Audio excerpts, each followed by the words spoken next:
Всем доброй ночи, друзья мои. Ритуал, который я вам подарю, можно провести только людям смертельно больным или тем, кто впоследствии ранений, например, или операций, или каких-то иных причин стоит на пороге смерти. Если врачи сказали этому человеку, что он обречен, или он понимает, что к этому идет, или если у него смертельная болезнь. Больше никому эту работу трогать нельзя. Ни в коем случае. Если у вас какие-то внутренние страхи, если у вас там, если кто-то на войне или собирается, или на зоне таких горячих точек, нельзя провести, нельзя трогать эту работу. Только тем людям, которые уходят, умирают. Ну, звучит страшно, но я не зря сравниваю работу ведьм с работой врачей. Если каждый врач будет плакать и впадать в истерику или падать в обморок при чтении диагноза человека, или перед операцией будет плакать горько из-за того, что человек, может быть, не выживет. Ну, грош цена такому врачу. Такой врач долго не протянет. Хладнокровие, спокойствие. К ведьмам, к знахарям, к чародеям, как хотите называйте. К таким людям приходили те, у кого проблемы, у кого рушится жизнь, кто уходит с этого мира. За помощью приходили. Ни в коем случае нельзя это заменить, то есть лечение нельзя заменить только заговорами, ритуалами. Мы об этом уже говорили сотни раз. Да, магия способна исцелить человека. Но было время, когда терять было нечего, и можно было пробовать. Из 10 человек 8-7 могли спастись. Но сейчас 21 век, и медицина, в принципе, на таком нормальном, высоком уровне. И поэтому из 10 человек сейчас могут спастись 10 человек. И зачем рисковать? Сейчас риск не оправдан. Никогда не идите никуда лечиться.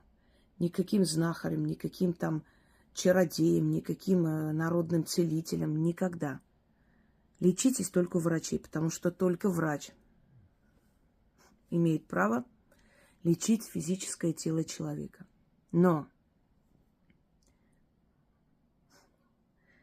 если ведьма отсекает смерть от человека, держит душу этого человека в этом мире, то лечение пойдет впрок. Лечение получится, и человек вернется.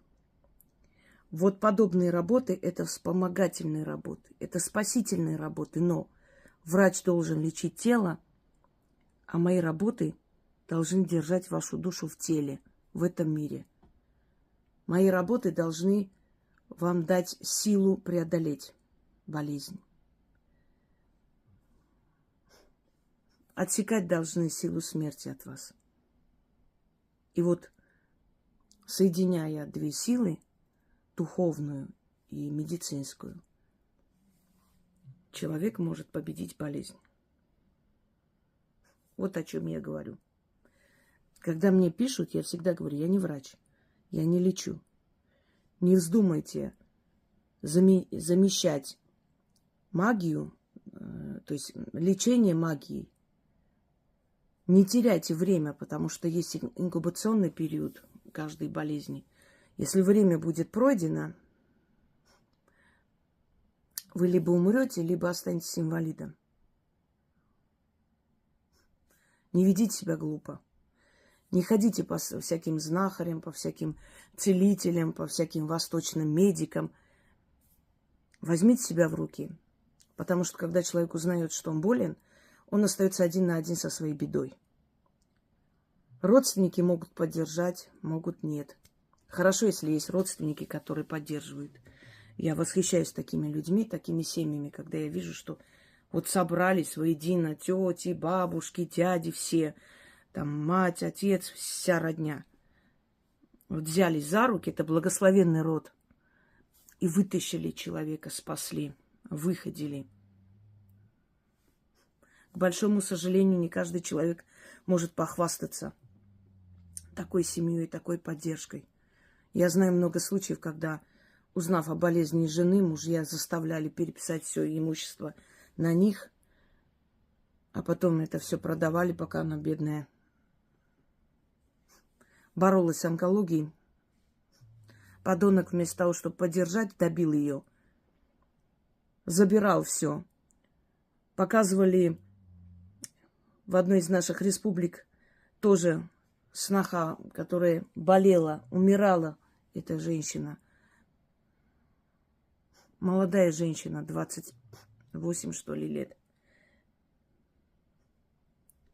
Просила, умоляла свекровь и мужа напоследок увидеть дочку. Не привезли твари. Люди не задумываются, что они потом могут попасть в такую же ситуацию. Они не понимают этого. Они не понимают, что сами могут оказаться в такой же ситуации. Понимаете? Дело не в бумеранге, его не существует. Но есть вселенское равновесие. Не ты, так твои дети ответят. И поэтому, если есть семья, которая поддержит, человеку повезло. Но есть люди одинокие, а есть люди, у которых огромная семья, но они одиноки. Вот тянула она все на себе, как Толкунова. Даже будучи больной онкологией, ездила, давала концерты. Ноль благодарности было и от матери, и от сына. Никто не интересовался человеком, что она уходит. Все были заняты делением имущества, наследства. Отвратительно это. Но это есть. Поэтому человек остается один на один со своей бедой. Запомните, друзья мои, если рядом с вами нет никого, я это говорю сознанием дела. Я говорю, потому что я сама болела и когда-то уже сама была в преддверии смерти. Она уже дышала мне в лицо. Я знаю, что такое одиночество. Когда я болела, я не просто была одинока. Мне некуда было идти, мне некуда было возвращаться. Меня никто не ждал. Обо мне никто не беспокоился. Никто всерьез не воспринимал мое состояние. Никому не было интересно, что будет со мной. Кроме всего прочего, меня преследовали. Я не могла нормально ехать на лечение. Я не могла собраться с мыслями, чтобы заработать на лечение. Я накопила сколько смогла, но этого было достаточно. Мне, наверное, оставалось несколько тысяч рублей в кармане. Я пошла лечиться. Потом я работала с повязкой на лице, принимая людей, чтобы заработать себе на лекарства. Я выжила. Знаете почему? Потому что всегда надо помнить, если у тебя нет никого, у тебя есть ты. За твоей спиной есть род твой. Там же не только плохие люди были, но и хорошие, раз ты дожила до сегодняшнего дня. Раз твой род продолжился, не иссек, не остановился, значит, среди твоих ушедших родственников были и хорошие люди, достойные люди. Вот их души призывай на помощь. Я помнила, что есть потусторонний мир, есть духи, есть силы, есть боги, которым ты нужна, и которые тебя слышат, и которые сами не вмешиваются в твою жизнь, но когда ты просишь, тебе помогают. Кто-то скажет, ну, вам это дано, конечно, вы спаслись. Нет, не согласна. Если бы расслабилась, если бы я сдалась, я бы ушла. Вот есть одно но. Если человек хочет жить, он выживет. если он хочет жить. А хотеть он должен, если есть за что бороться. Именно поэтому в такой момент обеспечивают людей положительными эмоциями. Нужна любовь, нужна забота, чтобы человек хотел жить. Если у человека нет любви, если ему незачем здесь находиться в этом мире, если он каждое утро просыпается с мыслями, когда я умру, и это все закончится, он уйдет. Потому что он не борется, он устал. Он понимает, что там лучше, это будет избавление. Но всегда нас что-то держит. Меня держал сын. Я понимала, что он еще маленький, я ему нужна. Никто ему не даст то, что я дам в этой жизни. Меня никто не заменит. Я с ним разговаривала, он ничего не понимал. Мы общались, говорили, а потом я отключалась, рыдала, потом опять. А почему у тебя голос такой, мам? Да я просто простыла, поэтому у меня голос такой немного. Я простыла с утра, что-то я спала, наверное, окно было открыто. Вот так.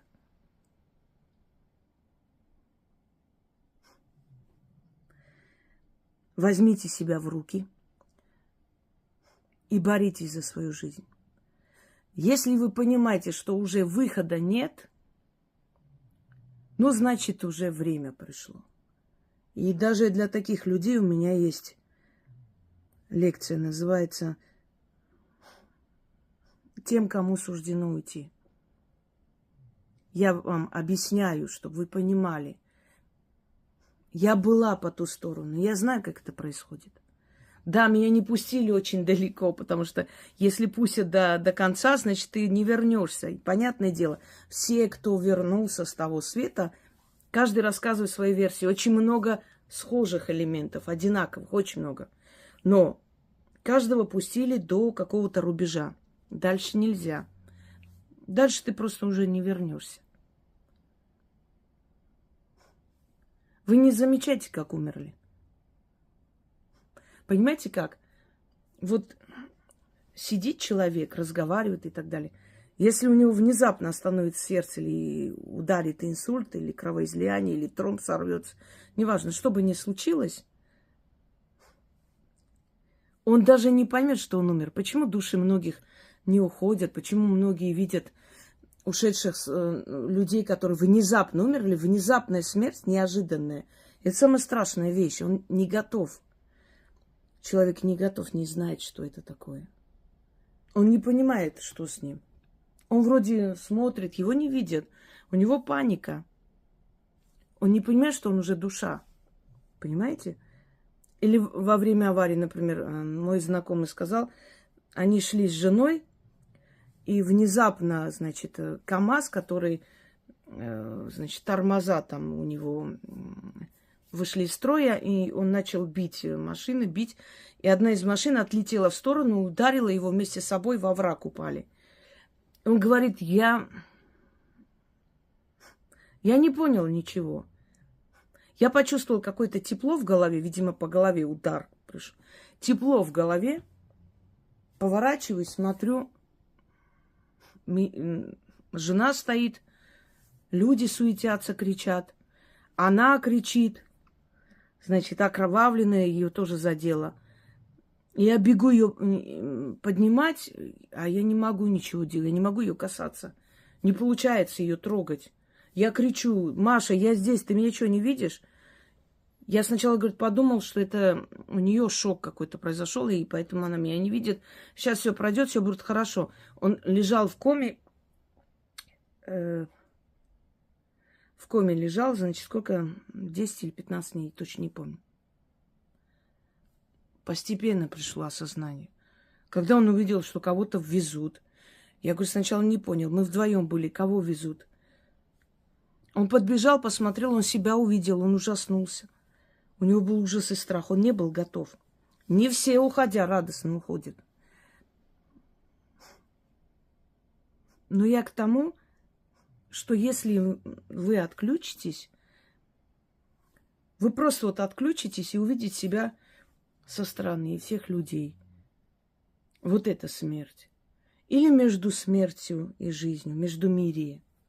Вот это вот межу, как называли, на границе, пограничное состояние. Люди видят родных, близких. У них сознание, вот вы как вот есть, вот такая вы. Только вы не понимаете, что происходит. Вы себя не видите, руки, ноги, ничего не видно. Ваш разум есть. Ничего страшного там нет. Если вы не нарушили такие страшные вселенские законы, что просто вот там убийство, насилие и так далее, вам бояться особо нечего. Если у вас были какие-то мелкие, большие, поверьте мне, вы искупили уже. Вы столько сделали хорошего, что оно перевесит. Так что смерти бояться не нужно. Но надо бороться за себя. Пока есть возможность. Всеми способами. Возьмите себя в руки. У нас в нашей стране самые лучшие врачи в мире. Поверьте мне. Израиль, Австрия, Германия разрекламировано. Они так не делают. Просто у них, да, у них очень большие зарплаты, у них очень хорошие менеджеры, они по всему миру это рекламируют. У нас лучше. Но к ним попасть надо. Вот в чем проблема. Успеть надо.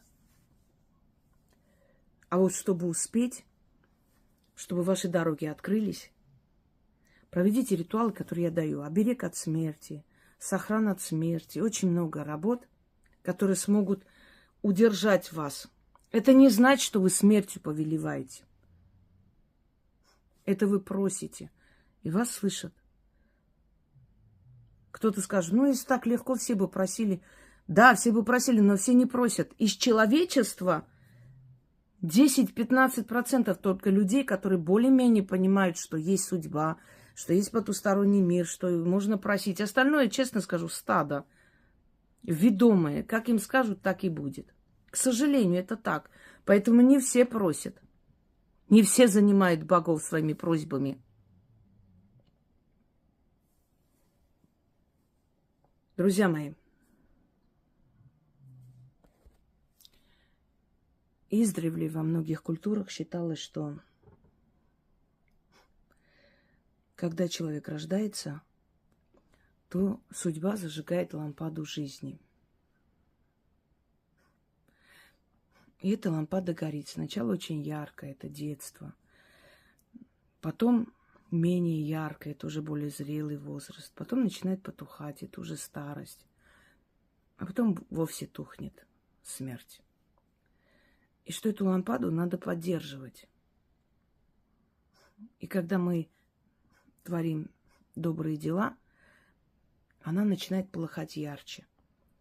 Если злые дела, неугодные дела, начинает тухнуть. Так вот, лампада жизни находится у времени. Она не подвластна ни богам, ни силам, никому. Над всеми властвует время. И у времени есть стражники. И эти стражники времени приходят, когда наступает время, чтобы забрать человека, либо дать ему шанс, продлить его жизнь, поменять его судьбу. И боги для того, чтобы помочь человеку, открывают человеку секреты, тайны, которые может применить и избежать стражников времени. Не обмануть их, а суметь как-то, пользуясь древними знаниями, каким-то образом найти спасение, выход. Это и называется обмануть смерть и прочее, прочее. Когда к человеку приходит смерть, он может просить стражников времени отсрочить. Я в заговоре говорю на определенный срок. Вы должны четко назвать срок, понимая для себя более реалистичное время. Не 200 лет и не 500 лет. Это будет насмешка. Если человек заболел в 40 лет, он может просить еще 40 лет жизни. Если в 20 лет, он может попросить 70 лет жизни. Приблизительно до 100 лет должно быть. Страшно звучит, но вы четко скажете срок своей смерти. Если человек сейчас болен, смертельно болен, и у него получится провести этот ритуал, его услышат, его вылечат. Следовательно, он уйдет именно тогда, сколько он себе попросил. Если ему 60 лет, он может 30 лет просить, 40, хорошо. К 100 годам уйдет. Очень может быть, что лампада его жизни по новой загорится. Но учтите, что именно вот по окончанию того срока, который он назвал, он действительно уйдет.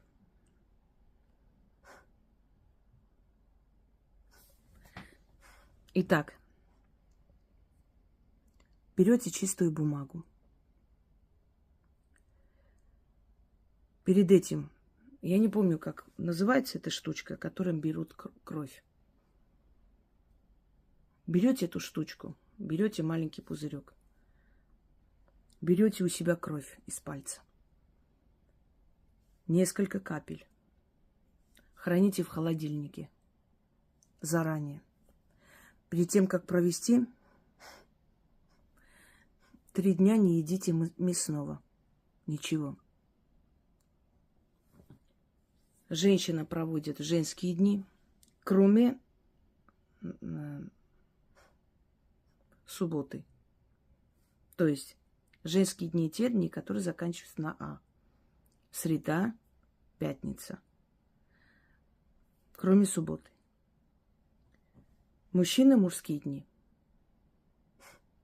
Кроме воскресенья. Подготовьте все заранее. Вот смотрите.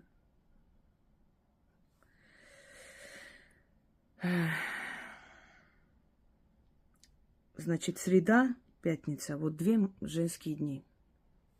В любое время. Можете начинать в среду и в пятницу. Ну вот, промежутки. Потому что проводится ночью. 00:00 ночи, 12, говоря по-народному. В полночь. Берете ручку черного цвета, желательно, абсолютно на пустой бумаге. Вы должны написать этот заговор. Постарайтесь написать мелко, чтобы поместилось на 2 страницах. С 2 сторон. Не заранее. Можете заранее напечатать у себя, положить рядом. Значит, в женский день ставите рядом кровь, зажигайте свечу, заранее готовите можжевельник, берете абсолютно белый чистый лист, без никаких линий и так далее, пишите с одной стороны и с другой стороны. Ну, вам пригодится в любом случае с 2 сторон напишите, потому что текст длинный. После чего пальцем ставите точки с 4 сторон, где страница, абзац, своей кровью, с одной стороны и с другой стороны. Получается 4-угольник. Вот по этим краям кровь поворачиваете с 2 сторон точно так же. Кладете, берете можжевельник, окуриваете сверху, читая. Зажгите, если у вас есть возможность, может быть, какой-то там емкостью или где куда-то положите, зажгите и окуривайте сверху. Это текст. и читайте этот текст 6 раз. С одной стороны и с другой стороны. Цифру приписываете прочерком, то есть буквами, не цифрой. Прочитали, оставили 6 свечей догореть, 6 черных восковых свечей. Желательно, если совсем нет возможности, можно обычные, но не церковные, но желательно черные восковые свечи. Значит, уже как чуть-чуть остается, просто погасите эти свечи. И вместе с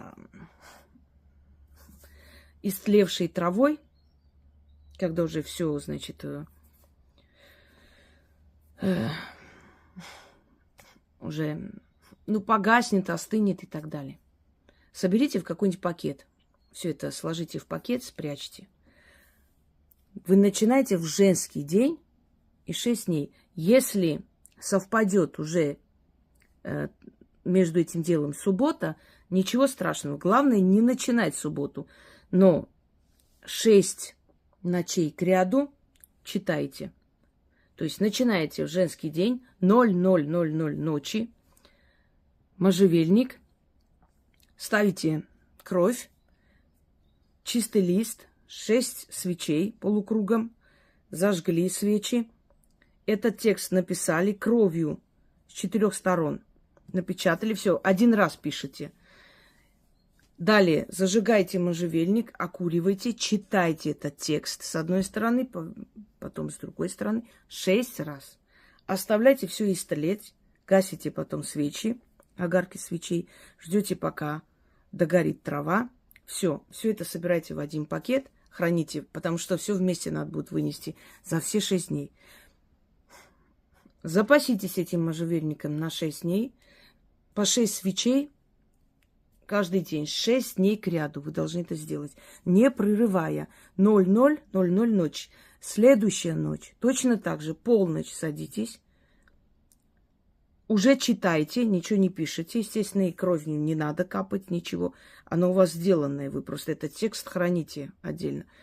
Опять зажигайте свечи, зажигайте можжевельник, окуривайте, читайте 6 раз, оставляйте истлеть. Снова гасите эти свечи.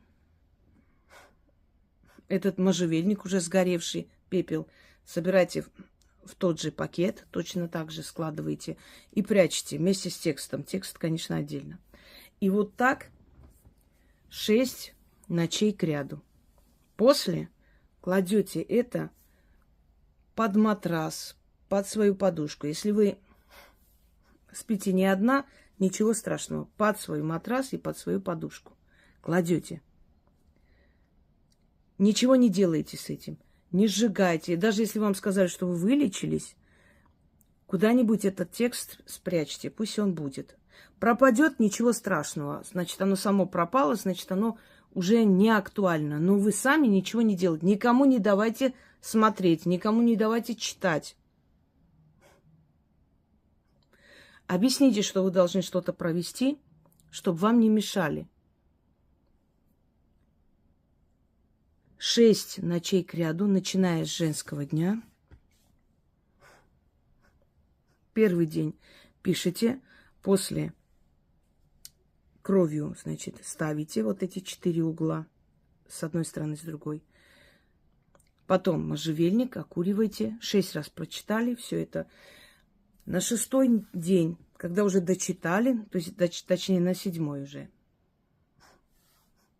выносите это все в лесу или где-нибудь под деревом, переворачивайте, ничего не говоря, просто переверните это все, пакет заберите, чтобы не засорять природу. Не говоря ничего, не откупаясь, ничего не кладете, только это переворачивайте на землю, поворачивайтесь и уходите. Все. Через некоторое время, когда у вас начнется прогресс, может быть, месяца через 2-3, можете повторить. В течение болезни это можно сделать 3 раза, больше не надо. И через некоторое время это вам спасет жизнь. Послушайте меня, если вы кому-то захотите помочь, Вы не должны говорить, что вы делали для себя. Если 1000 раз спросят, что ты делала, как ты себя спасла, не надо это говорить. Вы можете говорить только мне, ну и близкому человеку, но не говоря текст, что вы читали. Если вы захотите помочь человеку, хотя я не очень люблю, когда рекомендуют мой канал, потому что люди не готовы и начинают ерундой заниматься. Но уж прям, если вы видите, что человек заслуживает этого, просто кидайте это все и говорите: послушай, это тебе поможет. Более ничего. Текст я закрепляю, как всегда, после объяснения. Проведите правильно, и у вас все получится. Вы за других проводить не имеете никакого права. Не имеете права. Нельзя. За своего ребенка тоже не имеете права. Это может делать только ведьма. Вот подобную работу. Вы можете только для себя. Пожалуйста, чтобы я больше не слышала под роликами. Могу ли я читать там для сына, там, открыть дороги? Не можете вы этого делать, потому что если у сына заболит голова, это не значит, что вы выпьете анальгин, и у него боль пройдет. Он сам должен это делать. Поэтому, пожалуйста, больше эти вопросы не задаем. Я даже сейчас очень рискую, когда нету потребности, но я вот произношу эти слова. Но по-другому я не смогу вам передать. Я надеюсь, что вы поняли. Проводить должен только тот, который болеет. Нельзя даже за него повторять слова. Если человек по-русски не знает, перепишите для него английскими буквами. Пусть на ломаном русском, но он должен сказать именно то есть на языке оригинала. Более никак. Умереть мы все успеем. Никто на этой земле не останется. Не спешите туда. Там будет вечность. А здесь мы временно. Возьмите себя в руки и боритесь. Кто борется, тот побеждает. Желаю вам удачи. Скажу я душе своей: смерть пришла, проснись, встань. Вот она стучится в дверь. Там смерть, там не путник, не открывай дверь. Стучавшему не верь. Смерть, зачем ты пришла? Рано ты пришла. Зачем здесь стоишь? На кого так зорко глядишь? Нет, нет, нет. Еще не время. Взываю я к стражникам времени. Только у вас есть власть над смертью. Выкликаю, выговариваю, прошу вас и заклинаю. Проведите меня между двумя столбами, по ту сторону жизни, где есть тайна сна мертвого, тайна сна живого. В тайне том невидимое и видимое. Там начало начал. На троне вечности сидит неизреченный. Тот, кто властен над жизнью и смертью. Молю тебя, дай мне время. Отсрочь на определенный срок. Дай мне вторую жизнь. Даю тебе слово потратить ту жизнь во благо и во имя добра. О вечный, заклинаю тебя огнем и водой, землей и небом, печатью луны и печатью солнца, криком младенца и стоном умирающего, и чашей весов судного дня, темными когортами и светлыми легионами. Прикажи смерти уйти до срока. Я надеюсь на тебя. Услышь мою мольбу. Зубы, губы, ключ, замок, язык. Заклято. Скажу я душе своей: смерть пришла, проснись, встань. Вот она стучится в дверь. Там смерть, там не путник, не открывай дверь.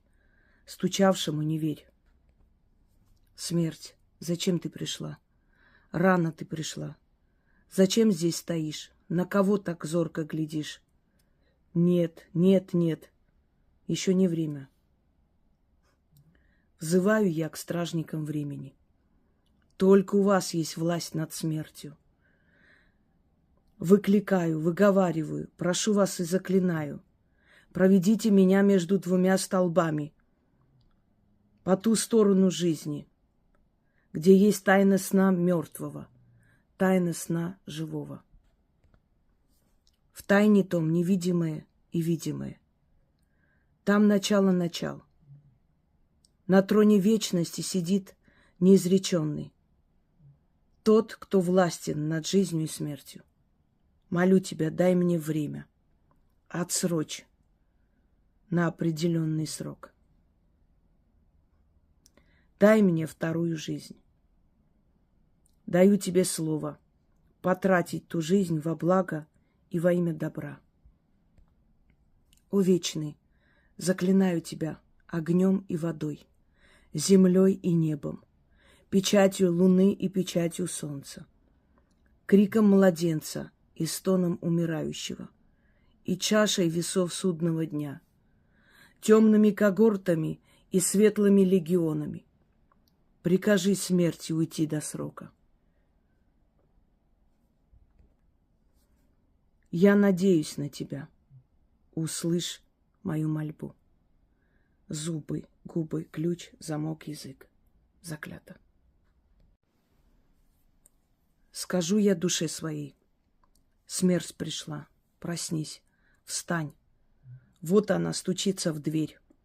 Там смерть, там не путник. Не открывай дверь. Стучавшему не верь.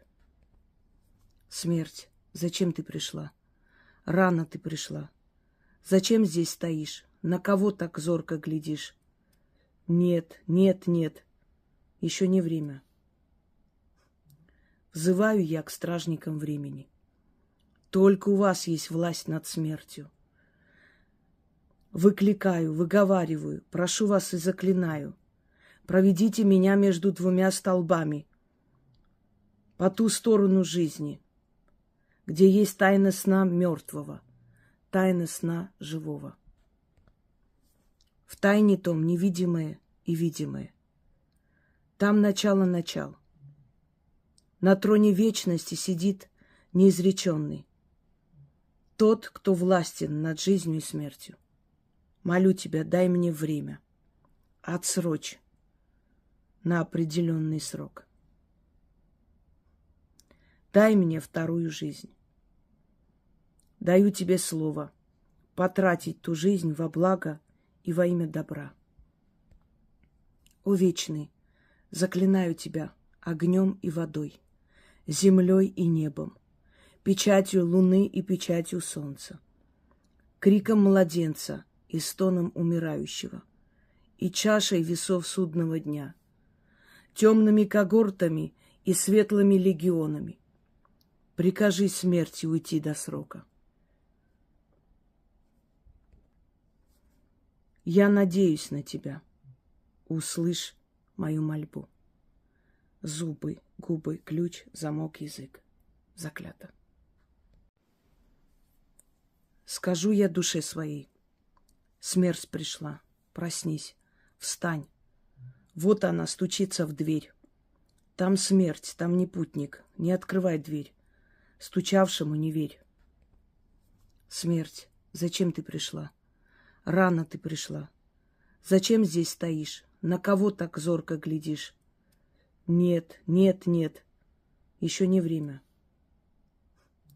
Взываю я к стражникам времени. Только у вас есть власть над смертью. Выкликаю, выговариваю, прошу вас и заклинаю. Проведите меня между двумя столбами, по ту сторону жизни, где есть тайна сна мертвого, тайна сна живого. В тайне том невидимое и видимое. Там начало начал. На троне вечности сидит неизреченный. Тот, кто властен над жизнью и смертью. Молю тебя, дай мне время. Отсрочь на определенный срок. Дай мне вторую жизнь. Даю тебе слово потратить ту жизнь во благо и во имя добра. О вечный, заклинаю тебя огнем и водой, землей и небом, печатью луны и печатью солнца, криком младенца и стоном умирающего, и чашей весов судного дня, темными когортами и светлыми легионами. Прикажи смерти уйти до срока. Я надеюсь на тебя. Услышь мою мольбу.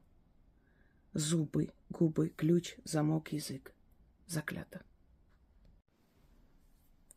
Скажу я душе своей. Смерть пришла. Проснись. Встань. Вот она стучится в дверь. Там смерть, там не путник. Не открывай дверь. Стучавшему не верь. Смерть, зачем ты пришла? Рано ты пришла. Зачем здесь стоишь? На кого так зорко глядишь? Нет, нет, нет. Еще не время. Взываю я к стражникам времени. Только у вас есть власть над смертью. Выкликаю, выговариваю, прошу вас и заклинаю. Проведите меня между двумя столбами, по ту сторону жизни, где есть тайна сна мертвого, тайна сна живого. В тайне том невидимое и видимое. Там начало начал. На троне вечности сидит неизреченный. Тот, кто властен над жизнью и смертью. Молю тебя, дай мне время. Отсрочь на определенный срок. Дай мне вторую жизнь. Даю тебе слово потратить ту жизнь во благо и во имя добра. О вечный, заклинаю тебя огнем и водой, землей и небом, печатью луны и печатью солнца, криком младенца и стоном умирающего, и чашей весов судного дня, темными когортами и светлыми легионами. Прикажи смерти уйти до срока. Я надеюсь на тебя. Услышь мою мольбу. Зубы, губы, ключ, замок, язык. Заклято. Скажу я душе своей. Смерть пришла. Проснись. Встань. Вот она стучится в дверь. Там смерть, там не путник. Не открывай дверь. Стучавшему не верь. Смерть, зачем ты пришла? Рано ты пришла. Зачем здесь стоишь? На кого так зорко глядишь? Нет, нет, нет. Еще не время. Взываю я к стражникам времени. Только у вас есть власть над смертью.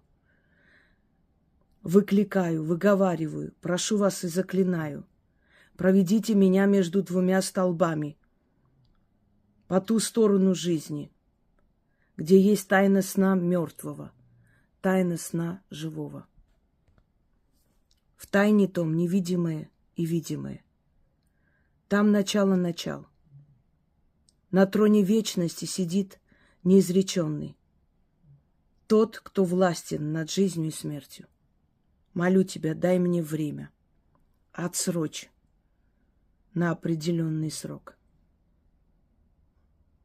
Дай мне вторую жизнь. Даю тебе слово потратить ту жизнь во благо и во имя добра. О вечный, заклинаю тебя огнем и водой, землей и небом, печатью луны и печатью солнца, криком младенца и стоном умирающего, и чашей весов судного дня, темными когортами и светлыми легионами. Прикажи смерти уйти до срока. Я надеюсь на тебя. Услышь мою мольбу. Зубы, губы, ключ, замок, язык. Заклято.